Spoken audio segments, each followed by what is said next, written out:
Hello and welcome to the Literature Podcast, a novel review. My name is Seamus, your host, and together we will discuss, dissect, and explore the wonderful world of literature. And the wonderful world of literature is a vast and dense jungle. So let's start making our way through, one book at a time.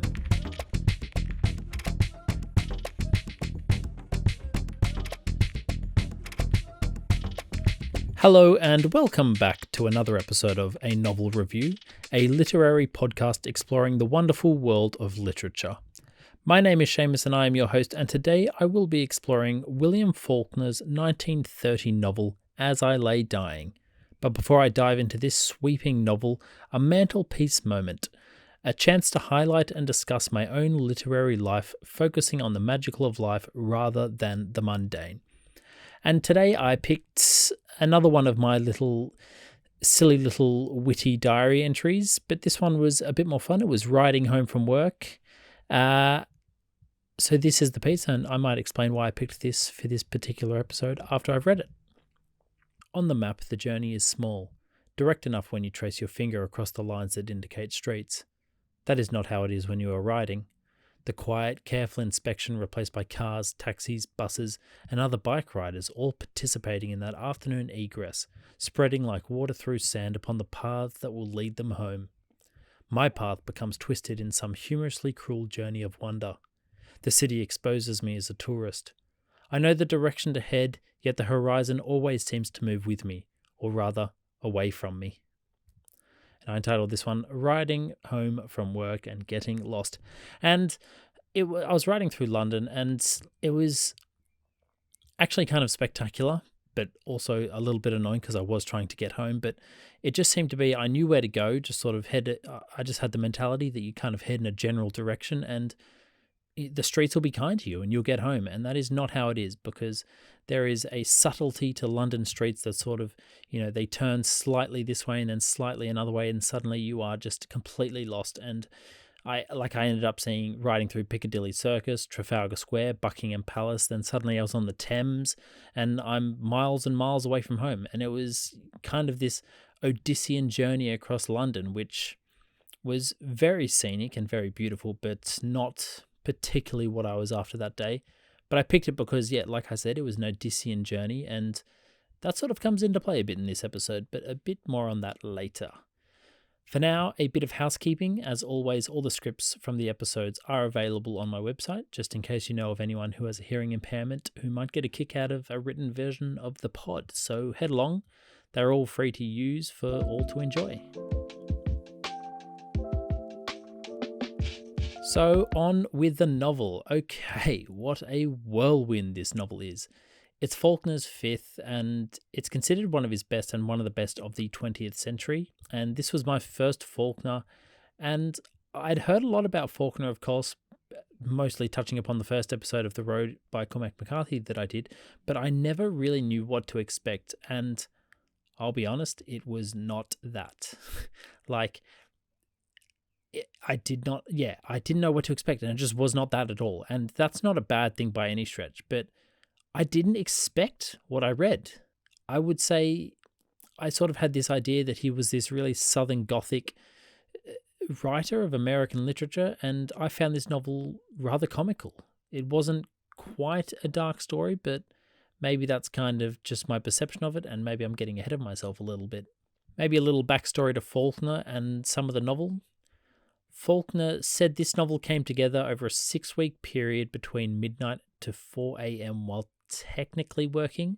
And I say technically because he would work the first 8 hours of a 12-hour shift at the University of Mississippi powerhouse, shoveling coal, and then he would write on onion skin paper, which is a translucent form of paper that, because of its translucent nature, resembles the skin of an onion, hence the name.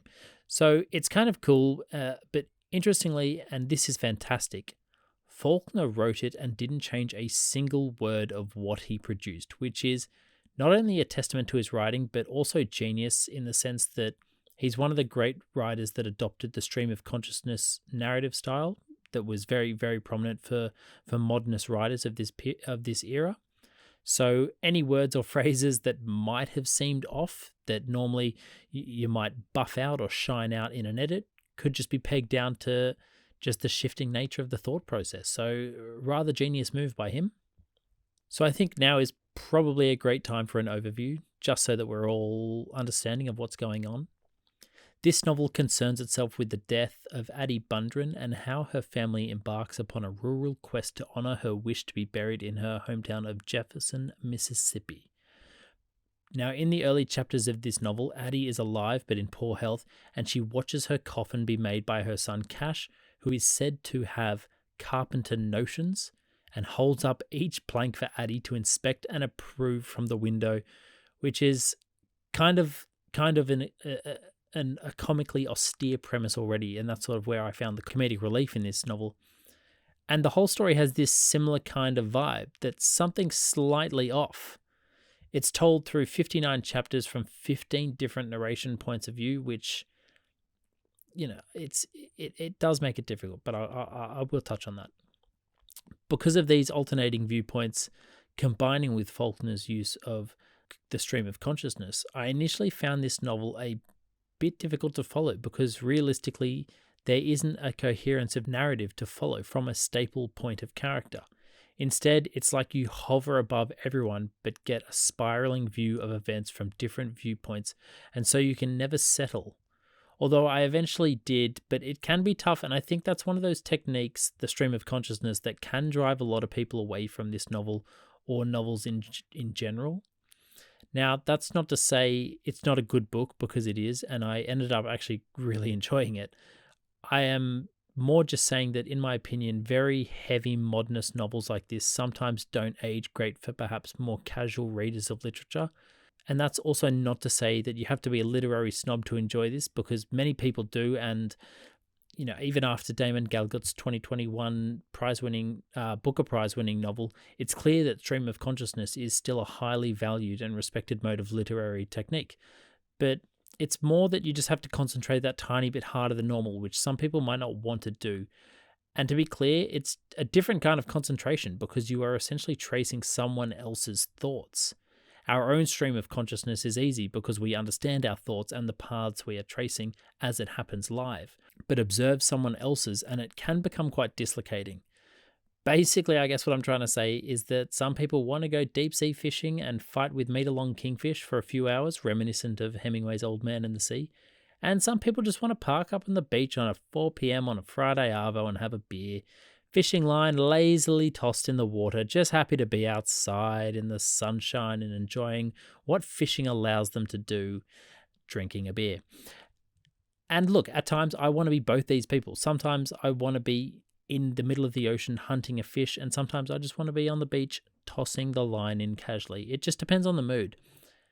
And as I'm saying all this, I do hope someone out there listening does agree with me.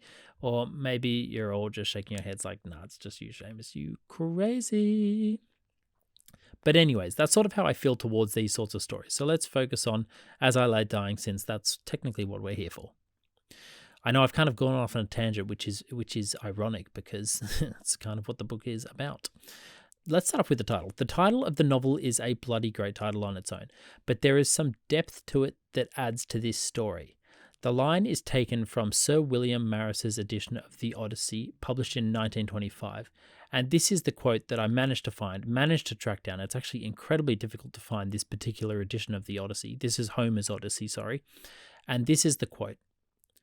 But in mine ears most piteous rang the cry of Priam's daughter, Cassandra, whom the treacherous Clytemnestra slew at my side, while I, as I lay dying upon the sword, raised up my hands to smite her.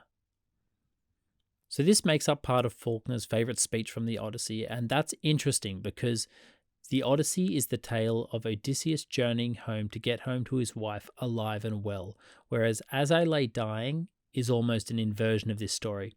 It's the story of a family trying to bury their dead mother. And I think for me, that's where the humour comes in. The fact that this novel is incredibly dramatic, very large, very verbose, very outrageous for what is essentially a needless task. While I completely understand and respect final wishes, there has to be a logical process to achieve them, otherwise they are just absurd. From the offset, the whole premise is absurd. A family transporting a decaying corpse in a wooden box that isn't refrigerated for 40 miles by cart across a 5-day period, not helped in the slightest by the father figure, or the father I should say, Ants, who loves to carry on about how hard he is done by life.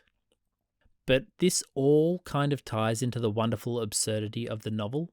Individually, the characters seem uniquely absurd, but together for me they formed the bonds of a family. Unique in their own individual ways, united under one ideal and serving it, although really serving their own self-interests in the process, but all under the idea of this family. Twice upon this journey for the ages, they nearly lose the coffin. The first is when they try to cross a washed-out bridge across a river, and the second is when a fire starts in a barn with suspicious origins. In a way, the coffin for me took on this almost comical side character, juggled between the characters like a hot potato that no one can hold on for too long before it has to be passed on and nearly lost from its clumsiness. Now, I've painted kind of a bleak picture about this family, but there are also perhaps more poignant moments of family bonds.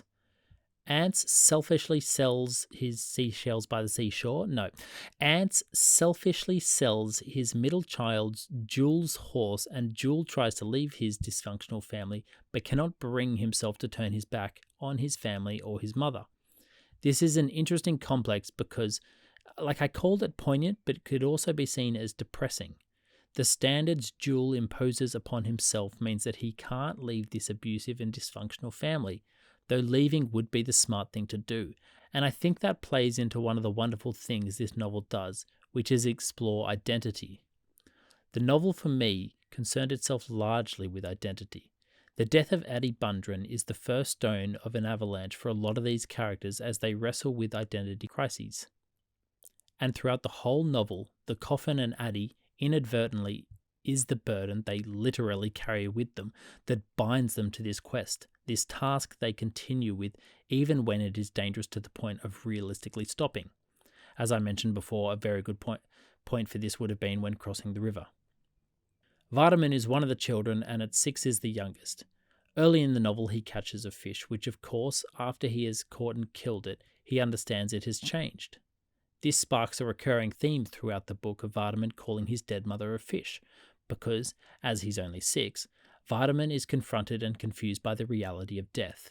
Therefore, he concludes, like the fish, his mother has changed and therefore is a fish.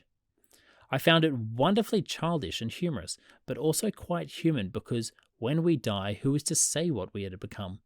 You might laugh and say, well, not a fish, but, one will never know.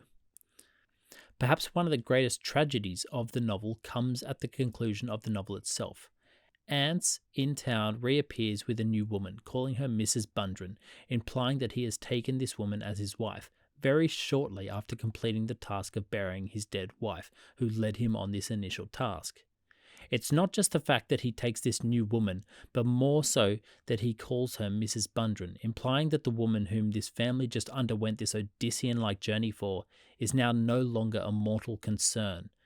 It's a sobering note to end on, contemplating the replaceability of all of us at a moment's notice. Faulkner is said to have inspired Cormac McCarthy, who I did episode 1 on, who is one of my favourite authors, and I can see threads of McCarthy here. There is that exploration of humanity, the keen observation of the everyday, but I also think it's the humour, the random bursts that rest upon the veil of society. You don't have to tell jokes, just simply take a magnifying glass to society and the humour will present itself. So that was William Faulkner's As I Lay Dying. What would I rate this novel? It's a tough one because the story took some time to get used to and to get into, and I feel that it would actually benefit a second read, but I'm also not sure I want to. I would give it a 3.5, which isn't bad for a first Faulkner, and he will definitely be back. I will read him again for sure. Now, enough about Faulkner. What am I reading this week? This week I have started reading a novel that is considered to be lost in the circles of the classics, and it's a novel called The Beetle by Richard Marsh, which is a horror fiction story from 1897, and it came out the same year as Dracula, which I am for sure going to do an episode on, so don't you worry about that. But interestingly, it actually initially outsold Dracula. The story itself is fun, very easy to read and to follow, It's this spooky kind of fun, and I kind of know a broad overview from Wikipedia, though I'm not sure how much of a spoiler this is to the actual story, so tune out now for a few seconds if you don't want to have it ruined. But it is the story about a shape-shifting ancient Egyptian entity seeking revenge on a British member of parliament. I mean, that sounds just batshit insane. But it's an incredibly wild premise. And once I'd stumbled upon that, I just had to read it, the book, so I got my hands on it. And I mean, if that little brief overview sort of tickled your fancy and it grabs your attention, grab a book. You know what to do. There'll be an episode on it because I'm vastly enjoying this novel. Now, as always, if you have listened this far, please consider the like and subscribe and 5 stars. Head along to the website if you would like to support the pod further, but always your attention has been my pleasure. So let's end this ep with a quote from the man this man inspired, Cormac McCarthy. Keep a little fire burning, however small, however hidden.